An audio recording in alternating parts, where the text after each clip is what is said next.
வணக்கம். வாங்க இன்னைக்கு சிரட்டை போட்டு எப்படி செய்கிறேன்னு பார்ப்போம். இதுக்கு தேவையான பொருட்கள் சவ்வரிசியும் தண்ணியும் சிரட்டையும் தான். ரைட். ஓகே. இப்போ நாங்கள் அந்த சவ்வரிசியை சட்டியில் போட்டு நல்லா வறுக்கணும். வறுத்து நல்லா கருப்பு நிறமாக வரும். இப்போ பாருங்கள், இதில் ஒரு பிசுன் மாதிரி ஒன்று வந்திருக்கும். அதுக்கு பிறகும் நீங்கள் வறுக்கணும். நல்ல கருப்பாக வந்ததுக்கு பிறகு இந்த நாங்கள் எடுத்து வச்ச 1/2 கப் தண்ணியில் 1/4 கப் தண்ணியை நாங்கள் விட போகிறோம். விட்டு அந்த கட்டியெல்லாம் எடுபட்டு இந்த சவ்வரிசி வந்து நல்லா கரையணும். நல்லா கரைஞ்சு இப்போ பாருங்கள், நல்லா கரைஞ்சி வந்திருக்குது. இந்த நேரம் நல்லா பாருங்கள், நல்ல வடிவாக வந்திருக்கு. இந்த நேரம் நான் என்ன செய்ய போகிறேன்னு சொன்னால், மிச்ச 1/4 கப் தண்ணியையும் விட போகிறேன். விட்டு அதை நான் நல்ல மெல்லிய அடுப்பில், இது முழுக்களுமே நான் மெல்லிய அடுப்பில் தான் செய்கிறேன்.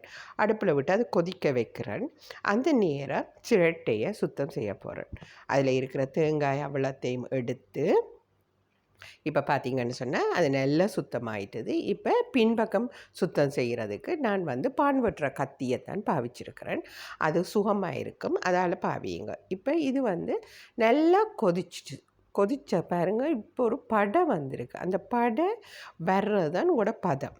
சரியா? இப்போ அடுப்பை நிப்பாட்டிட்டு இந்த சுத்தம் செய்த சிரட்டையில் அதை ஊற்றினா சரி, முடிஞ்சது அலுவல்.